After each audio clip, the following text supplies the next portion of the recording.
Before we dive in, a quick but important note. This presentation is for informational and educational purposes only. I am not a financial advisor, and the content in this video should not be considered financial advice. The world of credit cards and personal finance is complex and changes rapidly. Always do your own research and consider consulting with a qualified professional before making any financial decisions. Your financial situation is unique, and the choices you make are your own. I will never forget the feeling. I was standing in a ridiculously long security line at LAX, juggling my carry-on and an overpriced coffee, when I saw them. A family of 4 breezing past everyone. They went through a special shorter line. A few minutes later, I saw them again as I was trudging to my gate at the far end of the terminal. They were kicking back in a swanky airport lounge, sipping complimentary drinks while their kids watched cartoons on an iPad. They looked relaxed, happy, and I knew exactly why. It was because of the piece of plastic in their wallet. They had the right travel credit card. Meanwhile, I had already paid $50 to check a bag, was about to pay another $10 for a bottle of water, and my lounge was a hard plastic chair next to a screaming baby. That was the moment I realized I was doing travel completely wrong. I was leaving an incredible amount of value, comfort, and frankly money on the table. And the scary part is millions of Americans are making the same exact mistakes every single day. In fact, studies show that Americans collectively fail to redeem over $21 billion in credit card rewards each year. That's enough money to buy every single person in the state of Florida a round-trip ticket to Hawaii. A huge portion of that wasted value comes from one simple critical error: choosing the wrong travel credit card in the first place. This isn't just about missing out on a free drink at an airport lounge. This is about missing out on entire vacations. It's the difference between flying economy and lying flat in business class on a 14-hour flight. It's the difference between paying $1,000 for a hotel room and getting it for free. This video is your definitive guide to stop leaving that money on the table. We are going to break down the most common, most costly, and most deceptively simple mistakes people make when picking a travel card. By the end of this, you won't just know which mistakes to avoid. You'll have a powerful framework for choosing the perfect card that aligns with your spending, your travel goals, and your lifestyle, turning your everyday purchases into your next dream vacation. So let's get right into it with the first and arguably the most seductive mistake of them all: chasing the biggest sign-up bonus. You've seen the ads. They're plastered all over the internet, screaming at you in bold, beautiful numbers. Earn 100,000 bonus points. Get 75,000 bonus miles after you spend. It's intoxicating. Our brains are hardwired to see a big number and think, that's the best one. Feels like winning the lottery. 100,000 points sounds infinitely better than 50,000 points. It's a simple, powerful marketing tactic, and it works brilliantly. But falling for it without looking deeper is like buying a car based only on its top speed.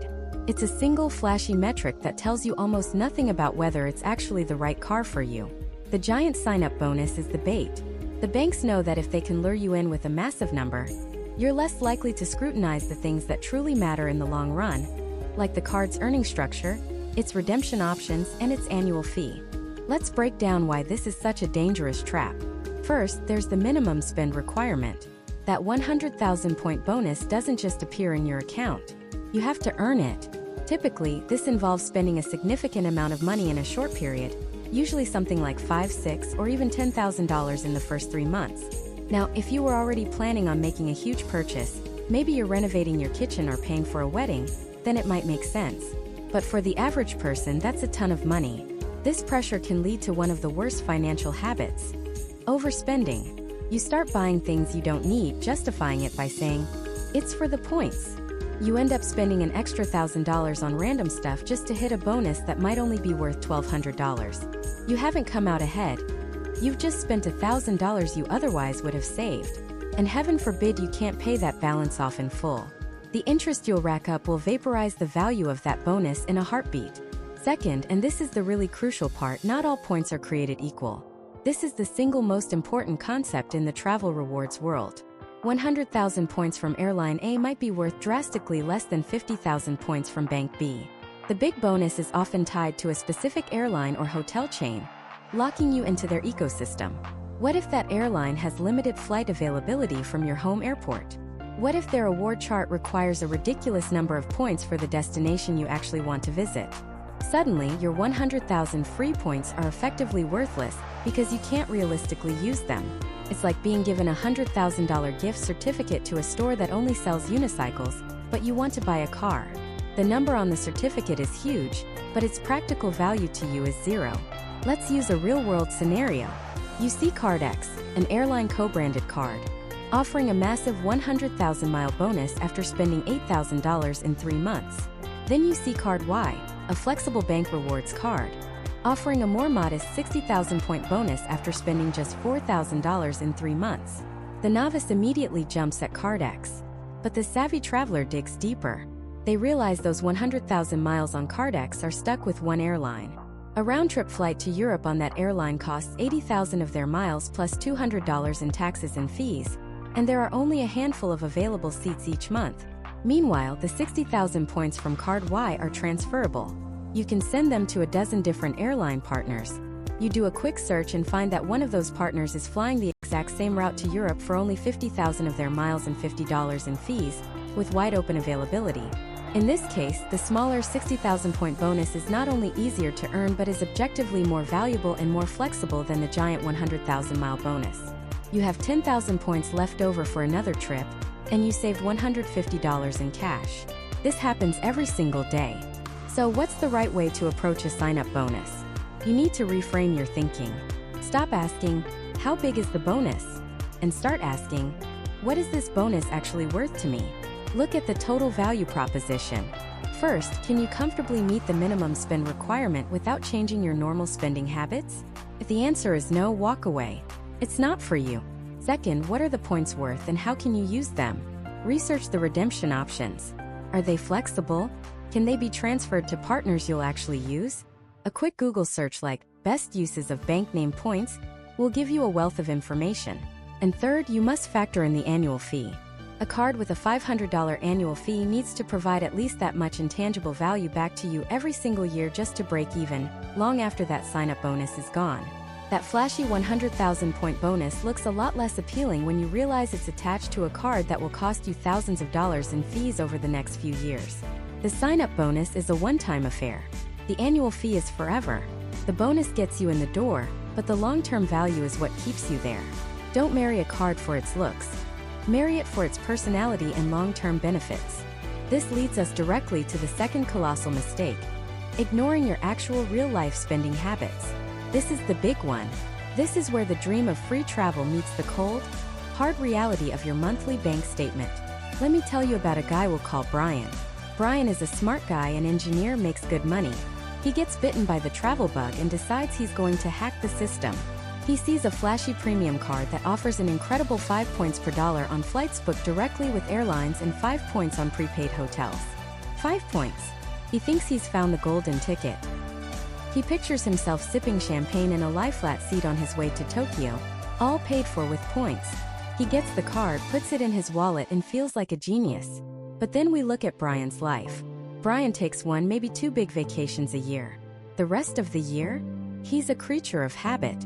He spends about $1,000 a month on groceries for his family. He spends $400 on gas commuting to work. He spends another $600 on restaurants, takeout, and grabbing lunch with coworkers. That's $2,000 a month, $24,000 a year, on the mundane, everyday stuff of life. His big vacation spending? Maybe $5,000 a year total. Now let's do the math. On his $5,000 of sexy travel spending, he earns a fantastic 25,000 points. Not bad.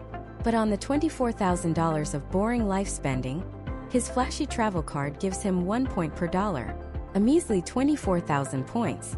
After a full year of spending nearly $30,000, Brian has 49,000 points. That's not even enough for a one-way economy ticket to Europe on most airlines. His dream of Tokyo is still just that, a dream. Now what if Brian had ignored the flashy 5x multiplier and instead picked a card that aligned with his real life? Let's say he got a card that offered 3 points per dollar on groceries, dining, and gas. It's not as exciting, it doesn't scream globetrotter, but look what happens. On his $24,000 of everyday spending at 3x, he earns a massive 72,000 points. Add the 5,000 points from his travel spending at 1x, and Brian now has 77,000 points. That's nearly 30,000 more points from the exact same spending. He didn't spend an extra dime. He just used the right tool for the job. That difference is a round-trip domestic flight. It's a couple of nights in a nice hotel. It's the difference between feeling like the system is rigged and feeling like you've actually cracked the code. The lesson here is profound. Don't change your life to fit the credit card. Choose a credit card that fits your life as it is right now. Be brutally honest with yourself. Download your last 3 to 6 months of bank statements and see where the money is actually going. Are you a homebody who spends a fortune at Costco and Trader Joe's? Or are you a road warrior whose biggest expense is gas and fast food? Your spending pie chart is your treasure map. The biggest slices of that pie are where you need the biggest point multipliers. Chasing a 5x bonus on a category that makes up 5% of your budget is like putting premium fuel in a lawnmower. It's a waste of potential. The goal is to let the points chase you, not the other way around. And this brings us to the third, and possibly most complex mistake people make, being dazzled by the quantity of points without understanding their quality and value. This is where we move from basic arithmetic to economics. Newcomers to this world think a point is a point is a point. 100,000 points from this bank must be the same as 100,000 points from that airline, right? Wrong. That's like saying 100 Japanese yen is the same as 100 US dollars. They're both called money, but their purchasing power is wildly different. Credit card points are a currency. You have to know the exchange rate. Broadly, points fall into 2 categories. First, you have fixed value points. This is the simplest system. Think of a card that gives you points that are redeemable for 1 cent each. If you have 50,000 points, you have $500. Period. You can use it for cash back, or to erase a travel purchase from your statement for $500. It's clean, it's simple, and it's predictable. It's like a savings account. It's safe, but you're never going to get explosive growth. But the second category, this is where the magic happens. This is where people fly in first class for less than the price of coach. We're talking about transferable point currencies. These are the big 4 in the US: American Express membership rewards, Chase Ultimate Rewards, Citi Thank You Points, and Capital One Venture Miles. These points are like financial Swiss Army knives. They have a baseline fixed value, sure. You can usually redeem them for about 1 cent per point through their travel portals. But their true power, their superpower, lies in their ability to be transferred out to dozens of different airline and hotel partners. Why is this a big deal? Because airlines and hotels don't sell their award seats and nights based on a fixed cash price. They have their own award charts with sweet spots and incredible deals. This is how you unlock outsized value. Let's go back to Brian. He's learned his lesson. He got the right card for his spending and now has a healthy balance of 100,000 Chase Ultimate Rewards points. He goes to the Chase travel portal and sees he can book a flight to Paris that costs $1,250 cash, or he can use his 100,000 points to book it directly. He's getting 1.25 cents per point in value. He feels pretty good about this. He's about to click book. But the expert player, the person who understands point quality, knows there's a better way. They know that Chase is a transfer partner with an airline alliance program like Air France/KLM's Flying Blue. They log into their Flying Blue account and find a promotional award. That same flight to Paris, but in business class, is available for just 55,000 points and a couple $100 in taxes. A seat that would have cost $4,000 cash. Think about that. Brian was about to spend 100,000 points for a $1,250 economy ticket. The expert player transfers just 55,000 of those exact same points and gets a $4,000 business class experience. They got more than 3 times the value simply by understanding that points are not a monolith. They are a flexible currency, and knowing the exchange rates is the key to the kingdom. Choosing a card that earns a transferable currency is like choosing to be paid in US dollars instead of a company script that's only good at the company store. Gives you freedom. Gives you options. If one airline devalues its points, you can just transfer your points to a different one. You are insulated from the whims of a single loyalty program. You are in control. So before you jump at a card offering a 150,000 point sign-up bonus, ask the critical question. What kind of points are they?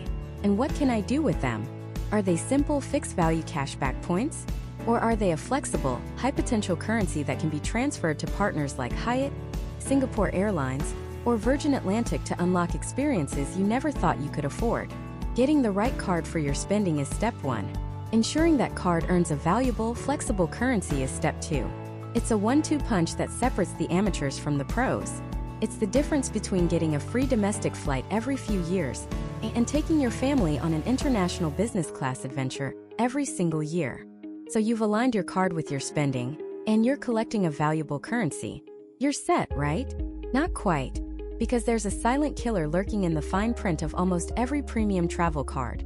A trap that costs unsuspecting travelers hundreds, even thousands of dollars a year. It's not the annual fee. It's something much more subtle. It's the staggering opportunity cost of complexity. This is, without a doubt, one of the most pervasive and expensive mistakes a person can make, and it's a trap engineered by marketing geniuses in billion-dollar boardrooms. The mistake isn't just picking a card with a high fee. It's picking a card whose benefits are intentionally designed to be a complex, frustrating, part-time job to manage. Think about it. When you look at a premium travel card, what do you see? A dazzling list of perks. A $200 airline fee credit. A $100 hotel credit. $50 at Saks Fifth Avenue. Monthly Uber credits. Monthly dining credits. Feels like a treasure chest of free money.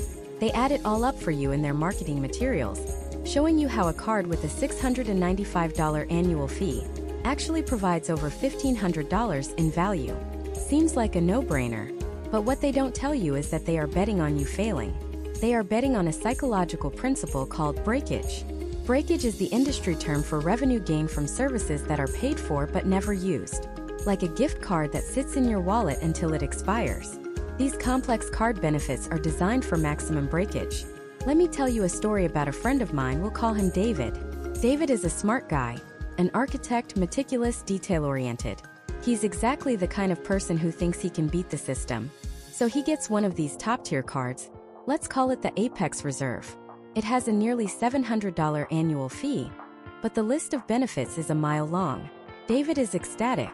He's already planning the trips he'll take, the airport lounges he'll relax in, the free hotel breakfast he'll enjoy. The first challenge arrives. The $200 airline incidental fee credit. The fine print says he has to select one, and only one airline for the entire calendar year. He spends a week agonizing over it. He usually flies Delta, but American has a new route from his home airport. What if he needs to fly American? He finally chooses Delta. 2 months later, a fantastic deal pops up for a flight to see his family on American Airlines. The credit is useless. Later that year, he does fly Delta and pays for checked bags and in-flight Wi-Fi. Assuming these are incidental fees, he waits for the credit to post. Nothing. He calls the bank. After 45 minutes on hold, a representative informs him that only certain types of fees qualify, and his didn't. He has to argue, escalate to a supervisor, and send in screenshots of his receipt. 2 weeks later, he finally gets the credit. He saved $200, but at what cost? Hours of research, stress, and frustration. Next up, the hotel benefits. The card gave him automatic gold status at a major hotel chain.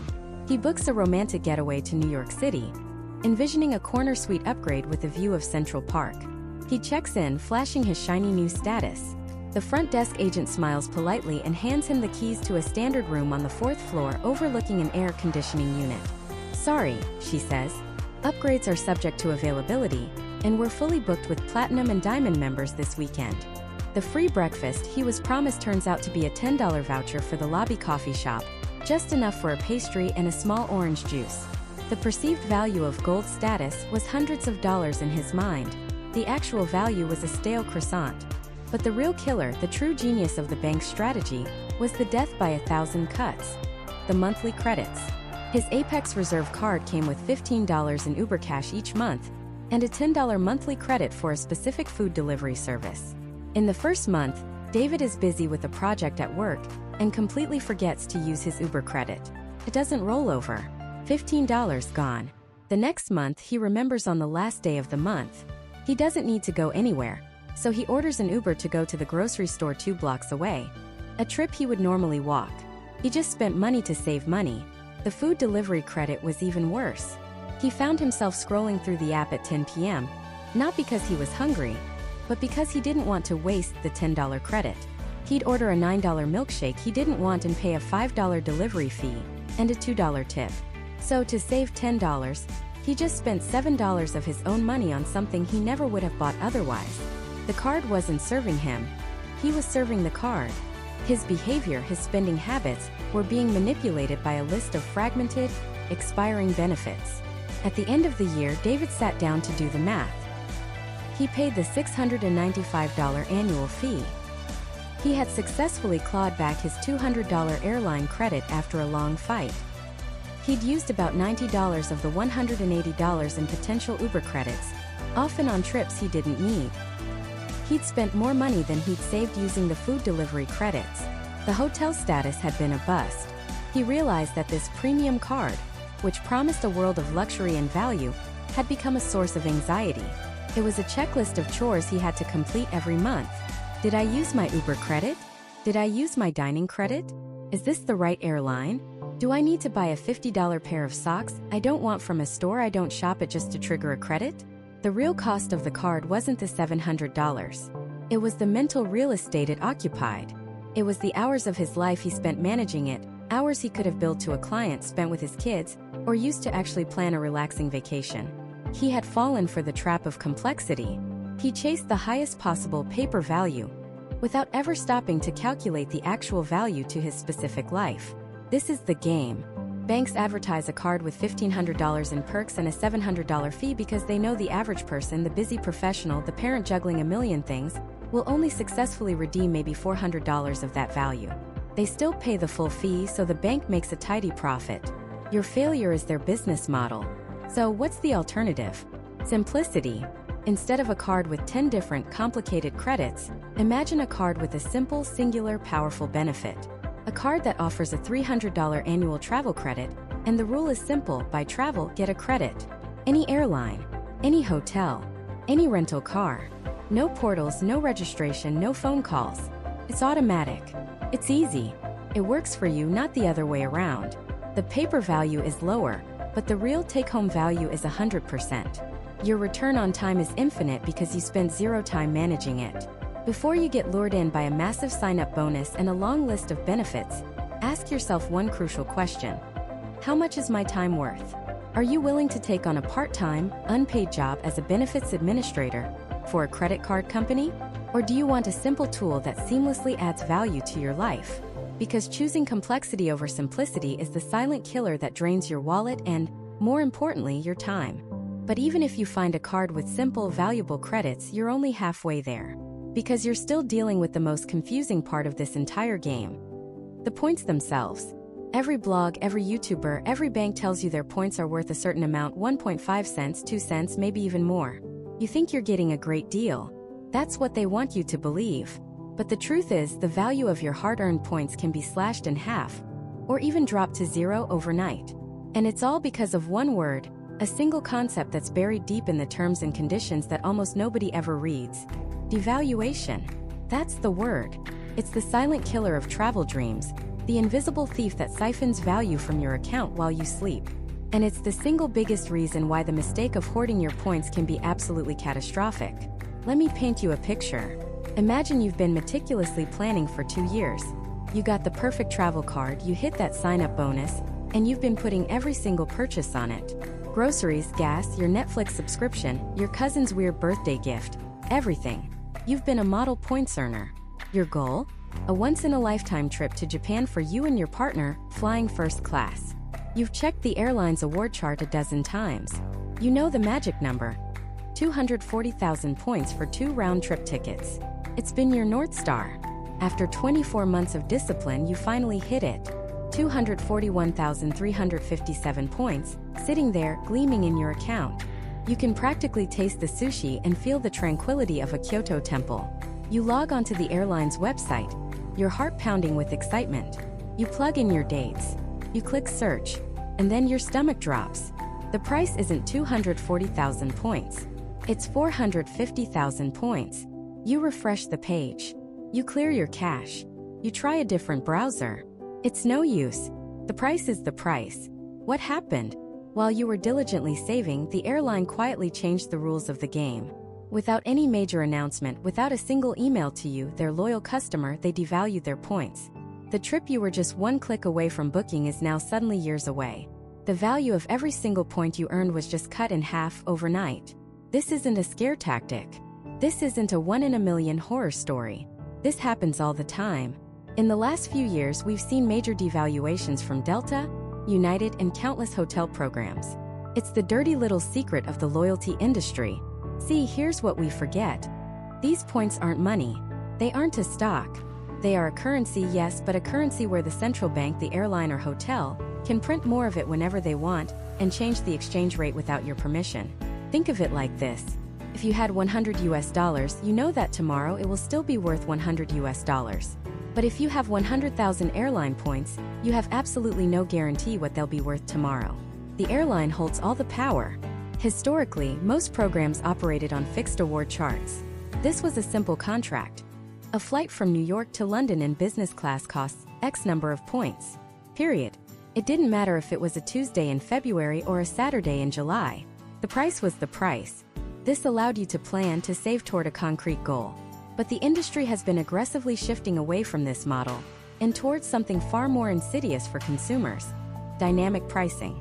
With dynamic pricing, the number of points you need for a flight is tied to the cash price of that ticket. So when demand is high and cash prices soar, the points price soars right along with it. That flight to Hawaii during spring break? The one that used to be a fixed 25,000 points? It could now be 60,000 points or 80,000 or more. The airline's computer is simply looking at the cash fare and doing a rough calculation, which almost always gives you a terrible value for your points. They've essentially removed the deal aspect of award travel. It's no longer a reward for your loyalty. It's just another way to pay, and often a really bad one. This brings us to the fourth major mistake people make when choosing a travel card: falling for the points hoarder's fallacy. This is the belief that your points are like a fine wine getting better with age. You tell yourself, I'll just keep saving. I'll wait for that perfect trip, that ultimate redemption. You treat your points balance like a high score in a video game, watching the number climb higher and higher, giving you a little dopamine hit every time you log in. But your points aren't wine. They're more like a carton of milk. They have an expiration date, not one that's written on the side, but one that's determined by the whims of a corporate executive in a boardroom deciding to adjust the loyalty program to better reflect market conditions. That's corporate speak for, we're making your points worth less. Every day you hold on to those points, you are taking a risk. You are betting that the airline or hotel won't devalue them. And that is a losing bet. History has proven this time and time again. So what's the antidote to devaluation? It's a simple philosophy, a mantra you need to adopt right now: earn and burn. Let me repeat that: earn and burn. This means you should always be thinking about your next redemption. You're not saving points for some vague, far-off future. You are earning with a purpose. You identify a trip you want to take in the next 6 to 18 months, you figure out how many points you need, you earn them, and then you book it. You get the points out of your account and convert them into what they were always meant to be: a real-world experience. A point sitting in your account is just a liability. It's a number on a screen that can be changed. But a point that has been redeemed for a plane ticket to see your family, or a hotel room overlooking the ocean, that is an asset. That value has been locked in. It's yours. No devaluation can ever take that away from you. This mindset shift is crucial. It changes how you view your credit card strategy. You stop endlessly chasing the highest possible number and start strategically acquiring the points you need for the travel you actually want to do. It forces you to be active, not passive. Now, this doesn't mean you should spend your points recklessly on the first thing you see. Oh no. And that's where the banks have laid another brilliant trap. The earn and burn philosophy is powerful, but only if you know how to burn correctly. Because when you log into your credit card portal, you're not just presented with flights and hotels. You're presented with a dazzling array of other options: a new toaster, a gift card to the Cheesecake Factory, a statement credit to pay off that Amazon binge. These options are placed there for a reason. They feel easy, they feel instant, and they feel like a good deal. But they are a wolf in sheep's clothing. They are designed to prey on a specific psychological bias, convincing you to willingly, even happily, trade your high-value points for pennies on the dollar. It is, without a doubt, the most common way people destroy the value they work so hard to build, and it's all thanks to a system known as the bank's own travel portal. It's a masterclass in psychological manipulation, a gilded cage designed to feel like a first-class lounge. When you log into your credit card account, you see your hard-earned points balance. Let's say you have 100,000 points, and right next to it, the bank proudly displays a dollar value: $1,000. Instantly, your brain does the math.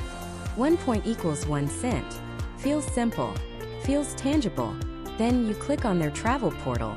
It's beautiful. It looks and feels just like Expedia or Kayak. You can search for flights, hotels, rental cars, anything you want. You find a flight to Miami for $400. The portal says, "Great! You can book this for 40,000 points." The entire process is seamless. No blackout dates. No complicated award charts. You click a button, your points are deducted, and your flight is booked. You feel smart. You feel like you just got a free flight. But you didn't get a free flight. You got fleeced. What you just did is the equivalent of walking into a currency exchange at the airport and trading your dollars for euros at a terrible rate, just because the booth was conveniently located and had a flashy sign. The convenience cost you dearly. You see, the bank's travel portal is a closed ecosystem. They have a vested interest in keeping you there. When you book through their portal, they are essentially acting as a travel agent. They buy the flight from the airline for cash, $400 in our example, and then they sell it to you for 40,000 of your points. For them, it's a simple transaction. They've capped the value of your points at exactly 1 cent each. If you have a slightly more premium card, like the Chase Sapphire Reserve, they might give you a small bonus, making your points worth 1.25 or even 1.5 cents each in the portal. So that $400 flight might cost you around 32,000 points. Feels like a deal, a little perk for paying that annual fee. It's not a deal. It's a distraction. It's a slightly nicer looking cage, but it's still a cage. The real mind-blowing value of your points lies outside that portal. It's unlocked through a feature that the banks don't advertise nearly as loudly. Transfer partners. This is the secret handshake of the travel rewards world. This is where you separate the amateurs from the pros. Cards like the Chase Sapphire Preferred, the American Express Gold Card, or the Capital One Venture X don't just have points. They have keys. These points are keys that can unlock the doors to dozens of different airline and hotel loyalty programs. Let me show you what this actually means. Let's move beyond a simple domestic flight and dream a little bigger. Let's talk about the kind of travel you see on Instagram. A lie-flat business class seat to Paris. You go to Google Flights and find a ticket on Air France for $6,000 round trip. You log into your bank's travel portal, your heart pounding. You type in the dates. There it is.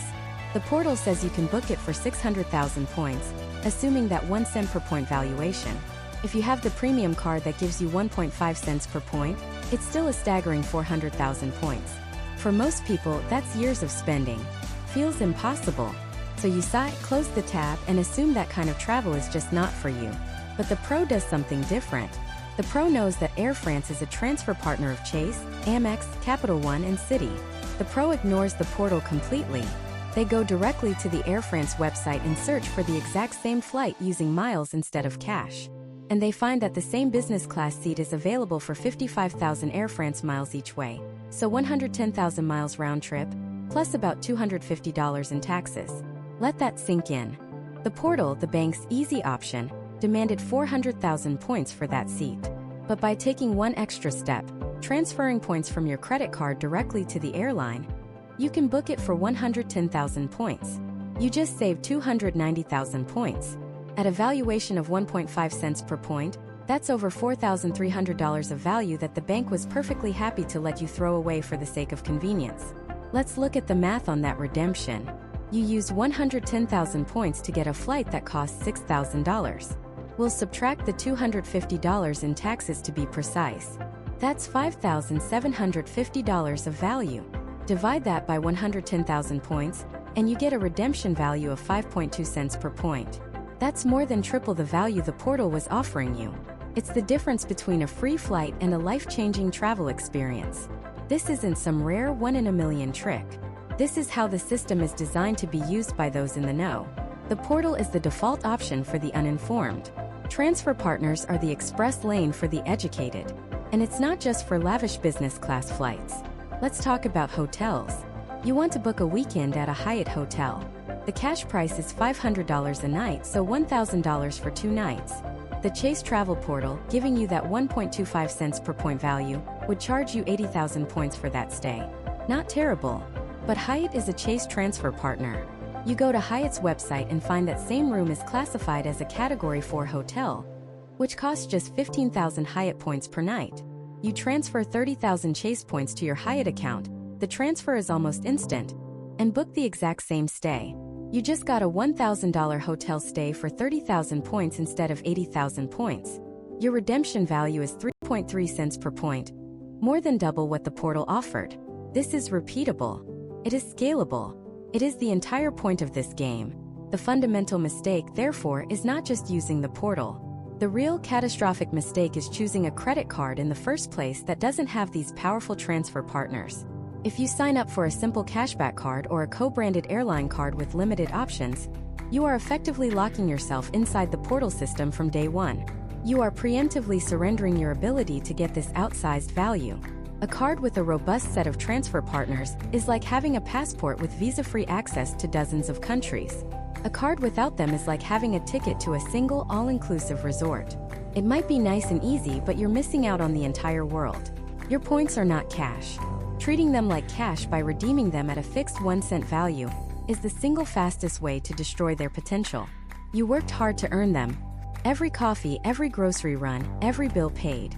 Don't let the bank's flashy, convenient portal trick you into giving them back for pennies on the dollar.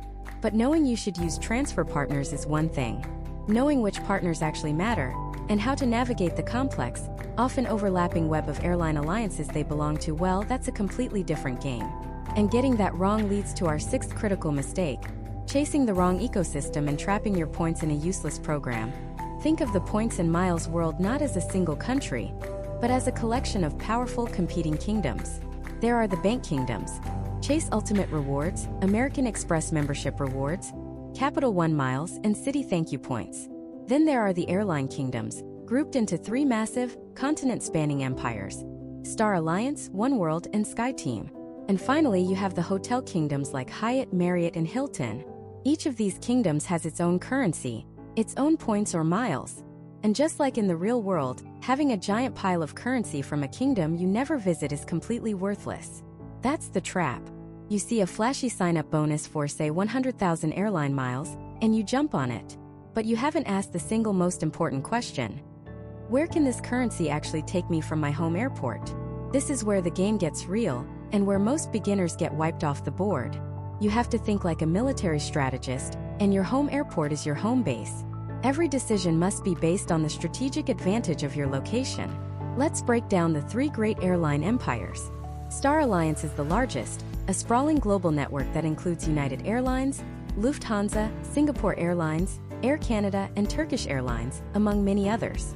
Oneworld is known for its premium international carriers like American Airlines, British Airways, Cathay Pacific, Qantas, and Japan Airlines. And SkyTeam is a major force across the Atlantic and Pacific, with Delta Airlines, Air France, KLM, and Korean Air as its anchor tenants. Now, here's the brutal truth.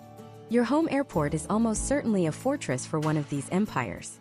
If you live in Atlanta, you live in the heart of the Delta SkyTeam empire. If you're in Dallas-Fort Worth, you're in American Airlines Oneworld Citadel. Live in Denver or Houston, you're in a United Star Alliance stronghold. Trying to wage a travel campaign using the wrong alliance from one of these hubs is like trying to invade Russia in the winter. It's a strategic disaster. Let me paint you a picture. Meet two friends, let's call them Locked-in Larry and Flexible Fiona.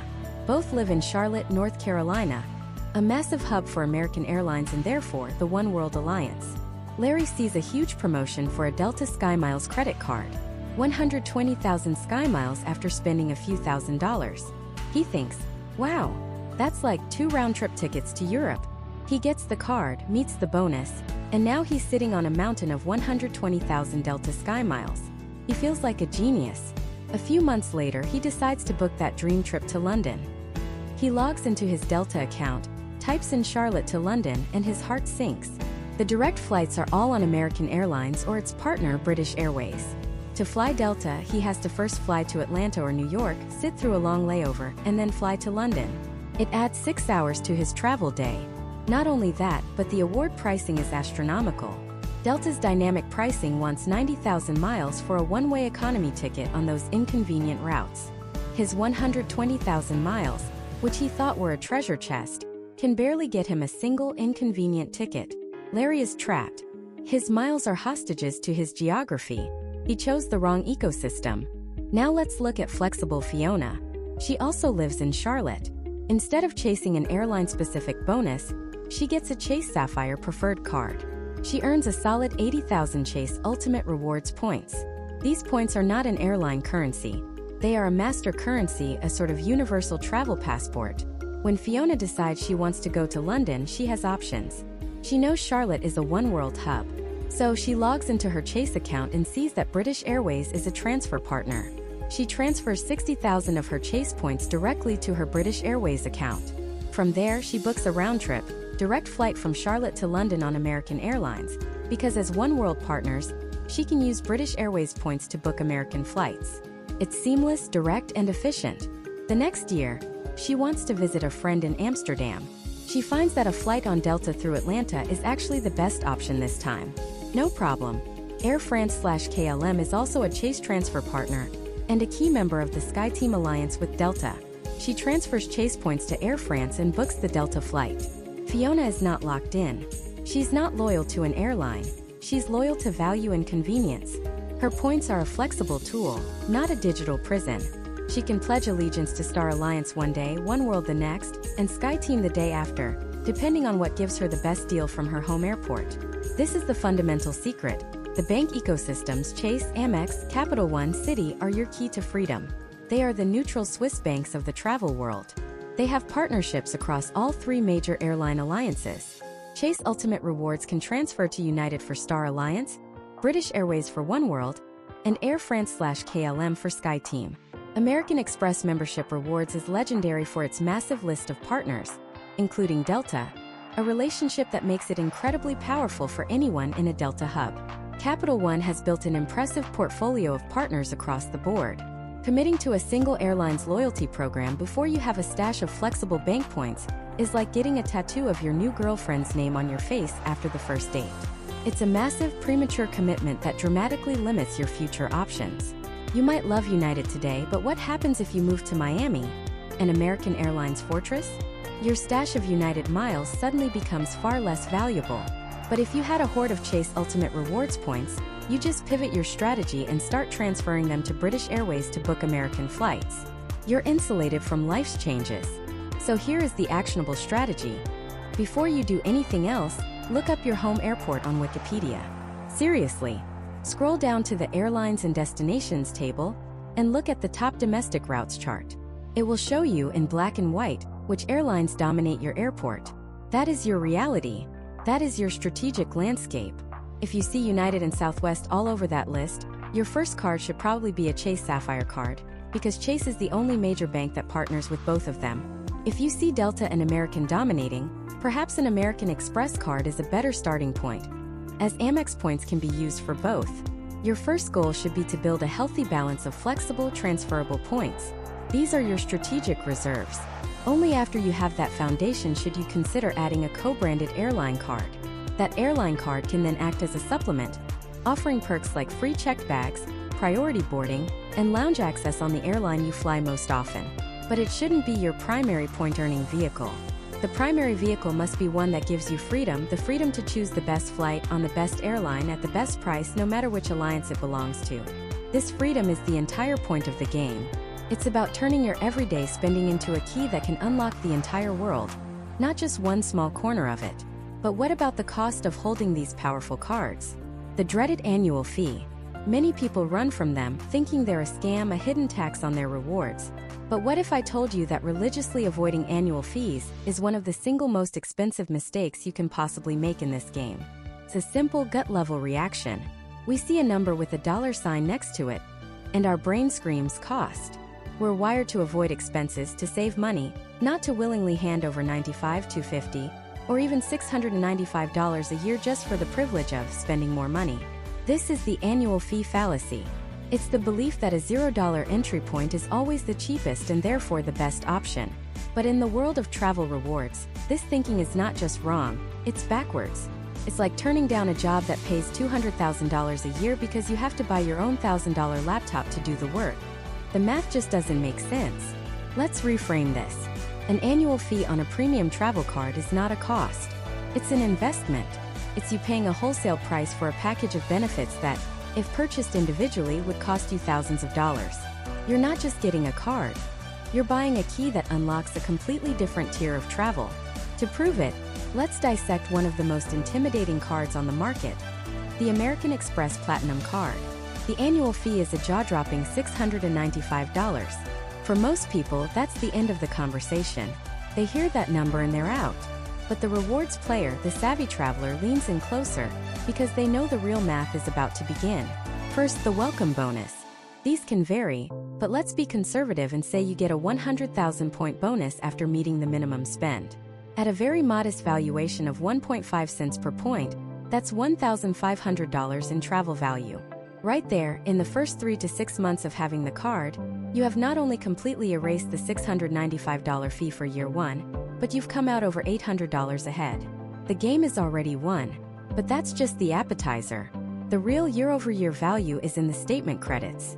Think of these as automatic rebates for things you were likely going to spend money on anyway. The Platinum Card is famous for this. Some call it a coupon book, and for good reason.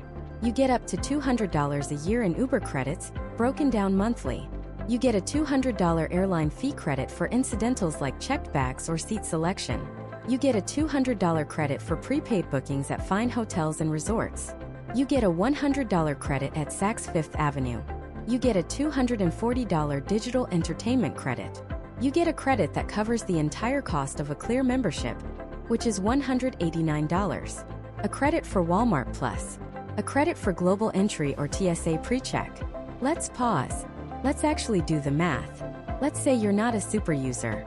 You only use the full Uber credit, the full airline credit, and the Clear credit. That's 200 plus 200 plus 189. That's $589 in value right there. Your effective annual fee is now just $106. For $106 a year, you are now playing in an entirely different league. And what does that league get you? This is where the value becomes almost incalculable. You get access to the Centurion Lounge Network, arguably the best domestic airport lounges in the United States. Free gourmet food, craft cocktails, high-speed Wi-Fi, quiet places to work. Walk into a Centurion Lounge before a flight and have a full meal and 2 drinks. At airport prices, that's easily a $50 value. Do that just 5 times a year, and you've gotten another $250 in value. Your effective annual fee is now negative. You are being paid to hold this card. And that's before we mention you also get a Priority Pass membership and access to Delta Sky Clubs when flying Delta. But wait, there's more. The card automatically gives you Gold Elite status with both Marriott and Hilton hotels. What does that mean? It means room upgrades. It means late checkout. It means free breakfast at Hilton properties, which can save you $40 to $50 per day on a trip. Imagine checking into a hotel in Miami, and the front desk agent says, "Thanks to your gold status, we've upgraded you from a standard king room to a junior suite with an ocean view." What is that worth? $200 a night? More? That one single perk can pay for the entire annual fee in one weekend. And then there's the safety net. The part you hope you never need but will thank your lucky stars you have when you do. Premium cards come with an arsenal of travel protections. Trip cancellation insurance. Trip delay reimbursement. Lost luggage reimbursement. Rental car insurance. I have a friend who was flying home for Christmas. A blizzard hit Chicago and his flight was canceled. The airline just shrugged and said the next flight was in 2 days. The airport was chaos. People were sleeping on the floor. But he had a premium card. He called the benefits line. They told him his trip delay coverage was active. He booked a nice airport hotel, had 3 square meals a day, and took a taxi to the airport 2 days later. The total bill was over $600. His card reimbursed every single penny. Meanwhile, the fee-averse travelers were either sleeping on the terminal floor or paying that $600 out of their own pocket, wiping out any savings they thought they had achieved by getting a free card. Now, is a card like this for everyone? Absolutely not. And that's the critical point. If you travel once a year by car to visit your parents, this card is a terrible deal. You'd be paying for benefits you never use. This is for the person who travels at least a few times a year, who can stay organized enough to use the credits, and who values comfort, efficiency, and peace of mind. You have to know yourself. But to dismiss these cards out of hand simply because of the fee is a rookie mistake. It's focusing on the entry price instead of the net value. The no annual fee card is a tool. It's a hammer. It gets one simple job done. A premium annual fee card is a powered multi-tool. It costs more upfront, but it can do 100 different jobs, saving you immense amounts of time, money, and hassle in the long run. The mistake isn't paying the fee. The mistake is failing to do the simple arithmetic that shows just how much value you're leaving on the table by avoiding it. It's choosing to pay full retail for every aspect of your travel life: lounge access, travel insurance, hotel breakfasts, check bags, when you could be getting it all for a fraction of the cost, bundled into one powerful investment. So you've conquered your fear. You've done the math, you've chosen a card with a hefty fee, but an even heftier list of benefits. You've spent responsibly, and now you're sitting on a massive pile of points. 100,000, maybe 150,000 points. You feel like a king. But now you face the most critical decision of all. A decision that separates getting a $500 plane ticket from getting a $5,000 international business class suite. What do you do with those points now? How you answer that question is the difference between getting good value and getting life-changing, unforgettable value. This brings us to the single biggest mistake that separates beginners from pros. It's the master key that unlocks the entire game. And it's the reason why some people are flying first class to Tokyo for fewer points than you'd spend on a weekend trip to Orlando. The mistake is treating all points as if they're just cash back. It's called ignoring transfer partners. When you have a stash of points from a bank like Chase, Amex, or Capital One, you generally have two ways to use them for travel. The first way is the easy way, the obvious way. It's the one the banks push you towards. You log into their website, you go to their travel portal, which is basically just their own version of Expedia, and you book a flight or hotel. When you do this, your points have a fixed value. For example, with the Chase Sapphire Reserve, 1 point is worth 1.5 cents when used in their portal. So a $150 flight will cost you 10,000 points. Simple, predictable, and for a lot of people that's good enough. But good enough is the enemy of unforgettable. You're leaving an astronomical amount of value on the table. You're effectively trading a bar of gold for its equivalent weight in pennies. It's technically the same value, but you lose all of the potential. The second way, the pro way, is to use transfer partners. This is the secret. Your bank has partnerships with dozens of airlines and hotels, and you can transfer your bank points, one for one in most cases, directly into your loyalty account with that airline or hotel. So your 100,000 Chase Ultimate Rewards points can become 100,000 United Mileage Plus miles, or 100,000 World of Hyatt points, or 100,000 Air Canada Aeroplan points. Why on earth would you do this? Why add an extra step? Because when you book through the bank's portal, you're booking a cash price ticket using points. But when you transfer your points to an airline and book with them directly, you're booking an award ticket. And the price of an award ticket has almost nothing to do with the cash price of the flight. This disconnect, this gap between the cash price and the award price, is where the magic happens. This is how you create value out of thin air. Let me give you a real concrete example that will change the way you see your points forever. Let's say you want to fly business class from New York to Paris. You deserve it. You've saved up the points. You go to the Chase travel portal to book a flight on Air France. You find a great seat, but the cash price is $5,000. Ouch. Because your points are worth 1.5 cents each in the portal, you'd need to cash in over 333,000 points to book that single one-way ticket. 333,000. That's a mountain of points. You might feel defeated. You might think, well, I guess I'll just book an economy ticket for 50,000 points instead. And that's what most people do. But not you. Not anymore. You know about transfer partners. So instead of using the Chase portal, you go directly to the Air France KLM website. You search for the exact same flight on the exact same day. But this time you click Book with Miles. And you find something incredible. The very same business class seat that costs $5,000 in cash is available for just 55,000 Flying Blue miles, plus about $200 in taxes. 55,000 miles. Now the final piece of the puzzle clicks into place. Air France KLM's loyalty program, called Flying Blue, is a transfer partner of Chase. So you log into your Chase account, you link your Flying Blue account, and you transfer exactly 55,000 points from Chase to Air France. The transfer is almost instant. A minute later, you refresh your Flying Blue account, and there they are, 55,000 miles. You then book that $5,000 seat. Let's just stop and appreciate what just happened. The portal wanted 333,000 points. You paid 55,000. You saved 278,000 points. You just booked the exact same lie-flat seat, with the same champagne on the same plane, for 1/6 of the price. Your points weren't worth 1.5 cents each. You redeem 55,000 points for a flight that would have cost you $4,800 out of pocket, after you subtract the taxes. That's a value of almost 9 cents per point. That is how you turn a credit card bonus into a $5,000 experience. That is the power of transfer partners. This isn't some rare one-off trick. This is the entire system. The world of award travel is filled with these sweet spots. Want to fly to Japan in one of the world's best business class cabins on ANA? Don't book it through a portal for 500,000 points. Instead, you transfer 95,000 Amex points to Virgin Atlantic and book it through them. It's a weird quirk, but it works.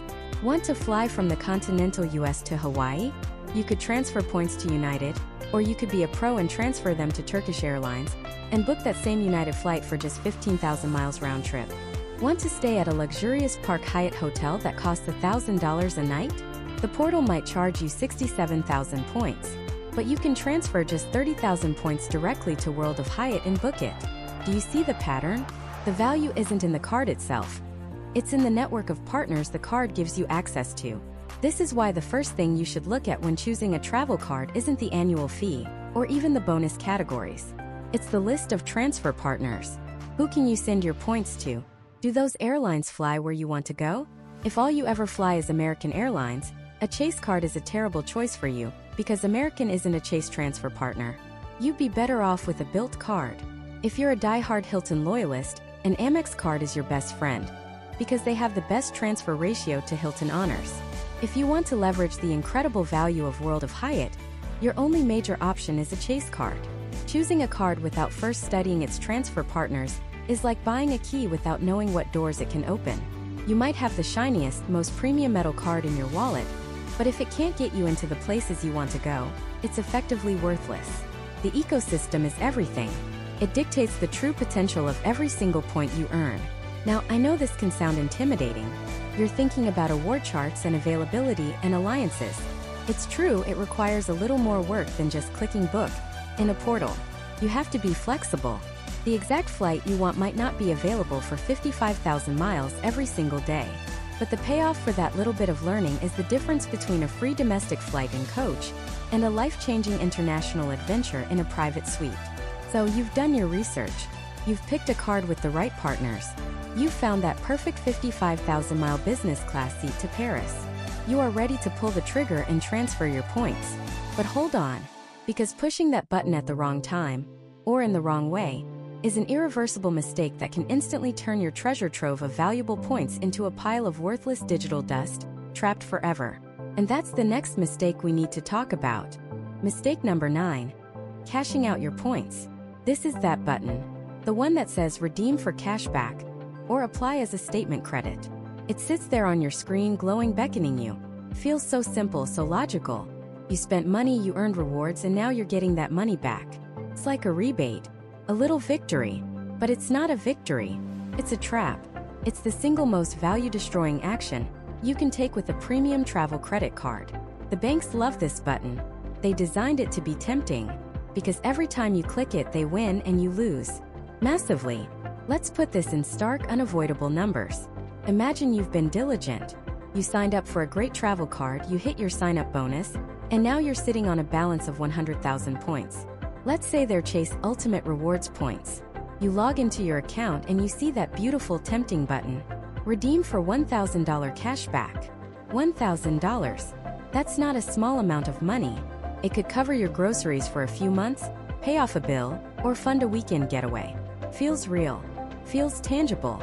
And your brain, which is wired for instant gratification, is screaming at you to take the money. But you don't, because you're watching this video. Instead, you look at the other options. You could use those 100,000 points in the Chase Travel Portal.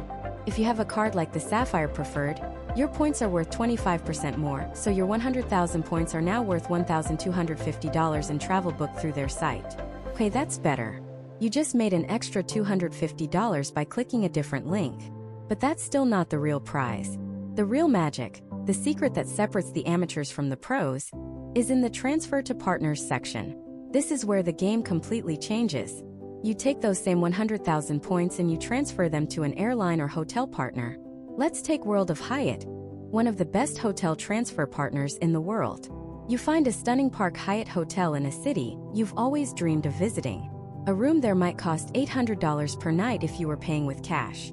But you check the points price and it's only 25,000 Hyatt points per night. Suddenly, your 100,000 Chase points, which you can transfer one-to-one to Hyatt, are enough to cover 4 nights at this incredible 5-star property. 4 nights at $800 a night is a total value of $3,200. Let's pause and look at what just happened. You were faced with a choice. Button A offered you $1,000 cash. Button B offered you a $3,200 luxury hotel stay. It was the exact same pile of 100,000 points. The only difference was your knowledge. By choosing to understand the system, you more than tripled the value of your reward. You turned a simple rebate into a world-class travel experience that you might never have paid for with your own cash. Clicking that cashback button is the equivalent of walking into a currency exchange, handing them $3,200, and happily accepting $1,000 in return. You would never do that. So why would you do it with your points? The value gap gets even more insane when you look at flights, especially international business and first class. This is the holy grail. Let's say you have 140,000 American Express membership rewards points. If you redeem those for a statement credit, Amex will give you a measly 0.6 cents per point. Your 140,000 points become just $840. That's borderline criminal. It's a terrible, terrible deal. But what if you transfer them? You could find a transfer bonus to an airline like Virgin Atlantic. Suddenly your 140,000 points become over 180,000 Virgin points. And with those you can book a round-trip lie-flat business class seat to Europe on one of their partners, a ticket that could easily cost $6,000, $7,000, even $8,000 if you paid cash. Think about that. The same points, an $840 statement credit, or an $8,000 flight experience where you're sipping champagne as you cross the Atlantic. This isn't a trick. It's not a loophole. It is literally how the system is designed to be used by people who know what they're doing. So why do so many people fall into the cashback trap? It's psychology. First, it's easy. Transferring points requires a little bit of homework. You have to learn which airlines fly where, how to search for award availability, and how to actually make the transfer. It can feel intimidating. The cashback button, on the other hand, is simple. It's one click. The banks are betting on your inertia. They are betting that you'd rather take the easy, low-value option than put in a little effort for an outsized reward. Second, it's the illusion of being practical. People think, I don't need a fancy vacation, I need to pay my electric bill. Cash is practical. And this leads to the most fundamental misunderstanding of all. If what you truly want is cash back, you should not be using a premium travel card in the first place. You're using the wrong tool for the job. It's like buying a high-performance racing bicycle to haul bags of cement. It's not what it was built for, and it's going to do a terrible job. If you want cash back, you should get a dedicated cashback card like a Citi Double Cash or a Capital One Saver One, which will give you a simple, high, and consistent return on your spending with no complex systems to learn. Using a Chase Sapphire Reserve or an Amex Platinum card, and then redeeming the points for cash is actively leaving thousands of dollars of value on the table. You have to change your entire mindset about what these points are. Stop thinking of them as a rebate. They are not a discount. They are a separate and far more powerful currency. 1 point is not 1 cent. 1 point can be 2 cents, 5 cents, even 10 cents or more depending on how you use it. It's a key that unlocks a door to a world of experiences that are priced astronomically high in cash, but surprisingly accessible with points. The banks know this. The entire system is a calculated spread. They offer you 1 cent per point for cash because that's a fixed, predictable cost for them. But when you transfer to an airline, the bank isn't paying the airline the full cash value of that ticket. They have a negotiated rate, buying those miles from the airline in bulk at a fraction of the price. They are essentially arbitraging the perceived value versus their actual cost. The cashback option is their safety net. It's their way of minimizing their costs and maximizing their profits, all at your expense. So make a promise to yourself right now. Unless you are in a dire financial emergency, or a bank is offering some once-in-a-lifetime, bizarrely high cash-out promotion, you will never ever click that redeem for cash back button with your travel points. You worked hard to earn them. Don't throw them away for pennies on the dollar. Avoiding this cash-out trap is a critical battle, but winning it is only part of the war. Because even if you master the art of redeeming points for incredible value, there's one final, insidious mistake that can sabotage your entire strategy from the very beginning, ensuring you never even accumulate enough points to face this choice in the first place. It's the mistake that happens before you even apply for a card, and it's the most common one of all. It's the mistake of not having a goal. It sounds almost insultingly simple, doesn't it? But this single oversight is the root cause of almost every other mistake we've talked about. Collecting points and miles without a specific destination or travel style in mind is like building a ship with no map and no harbor to sail to. You might build the most magnificent vessel the world has ever seen, but it will do nothing but drift aimlessly on the open ocean. Think about it. How can you possibly choose the right card, the right tool, if you don't know what job you need it to do? You see a card with a 100,000 point sign-up bonus and you jump on it. But they're Hilton Honors points. You've just committed to the Hilton ecosystem. But what if your dream trip is a safari in Africa where the most strategic lodging options are independent lodges or Hyatt properties? Those Hilton points are now an anchor, not a sail. You choose a card because it has a high earn rate on dining. You spend a year racking up points from every restaurant meal feeling smart.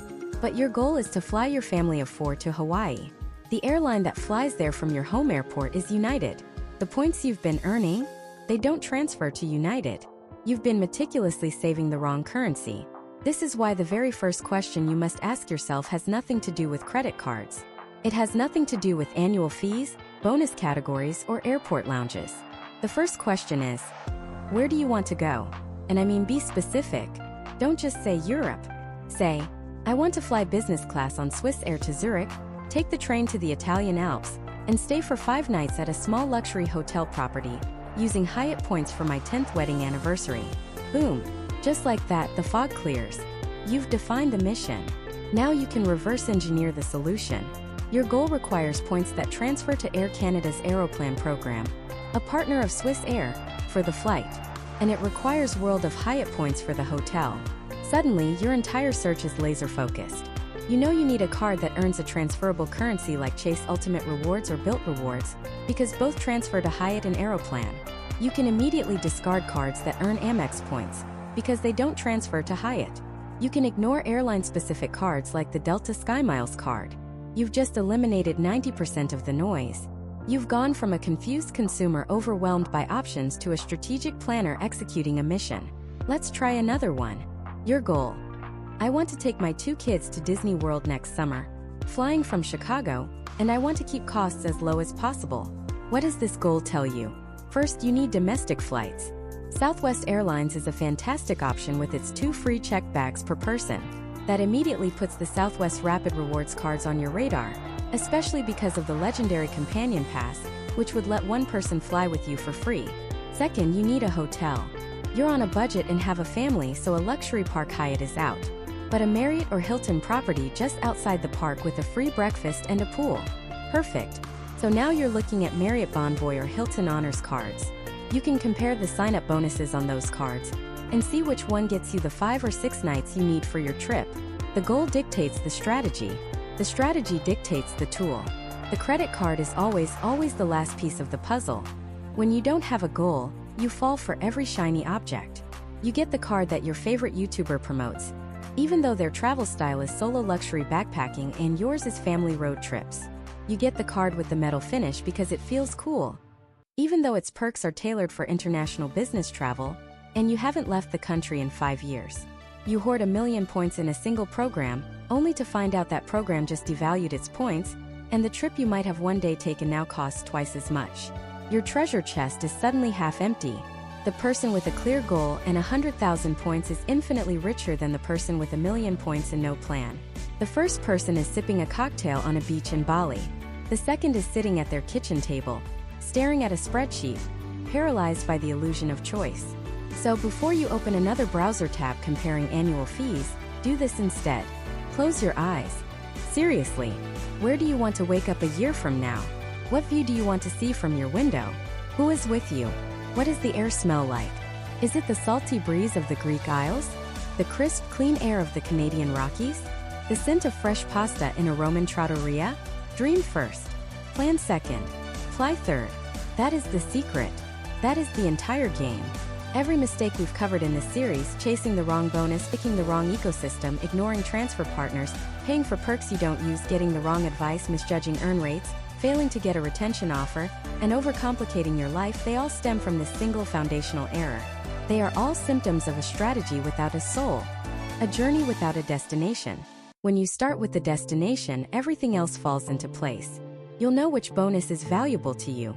You'll know which airline and hotel partners matter for your trip. You'll know if a $100 lounge credit is better than a free checked bag. You'll build a simple, elegant 2 or 3 card system that works like a well-oiled machine, humming in the background of your life, effortlessly turning your daily spending into the memories you'll cherish for a lifetime. The best travel credit card isn't a status symbol to impress the person next to you at the coffee shop. It is a key that is uniquely shaped to unlock a specific door, your dream. So the question you need to ask isn't, what's the best travel credit card in America? The only question that matters is, where in the world do you want to go? Answer that with honesty and with detail, and I promise you the right card will practically choose itself. Your adventure doesn't begin when you click submit on an application form. It begins right now with a dream.